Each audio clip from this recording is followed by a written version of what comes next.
Independence for East Pakistan. Harry? The bitterness of poverty and resentment in East Pakistan erupted today in a kind of civil war. Sheikh Mujibur Rahman, the leader of East Pakistan, declared the region an independent republic, which he said will be called Bangladesh, the land of the Bengalis. Pakistan is a nation united only by religion. West Pakistan has the money and the government and the resources. East Pakistan, 1,000 miles away across India, has the poverty and the misery. It seems to get in the world news only when it sets a record for disaster, as it did last fall with the tidal wave that killed 200,000 people. Now West Pakistan, which also has most of the army, is trying to crush the revolt. There are reports of many casualties in Dhaka and other East Pakistan cities. Americans reaching the U.S. consulate in Dhaka say that the army is using full force, including tanks, throughout the country.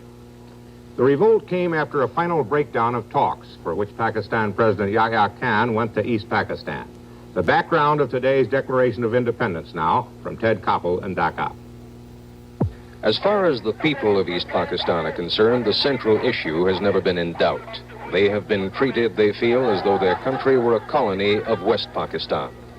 In last December's general election, East Pakistan's Awami League won an absolute majority in the National Assembly. The Assembly was due to convene on March 3rd. It would draft a new constitution. Given a majority voice in the new Assembly, things would be different for East Pakistan. But the Assembly never met. Under pressure from West Pakistan's political leader, Ali Bhutto, President Yahya Khan postponed the Assembly for 3 weeks.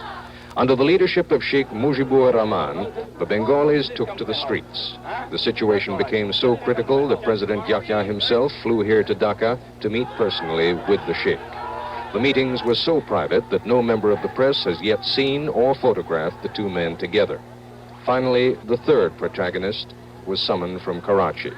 Ali Bhutto arrived in Dhaka surrounded by machine gun-toting bodyguards. The hotel where he stayed became an armed camp, cordoned off by the army. The precautions were necessary. In a competition for the most hated man in East Pakistan, Ali Bhutto would win in a walk. Within 24 hours of Bhutto's arrival in Dhaka, President Yahya postponed the National Assembly yet again, this time indefinitely.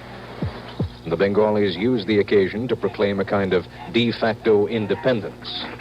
To the crack of a 1.5-gun salute, a rifle and what looked to be a Luger pistol, student groups hoisted the new Bangladesh flag before a crowd of some 10,000 people.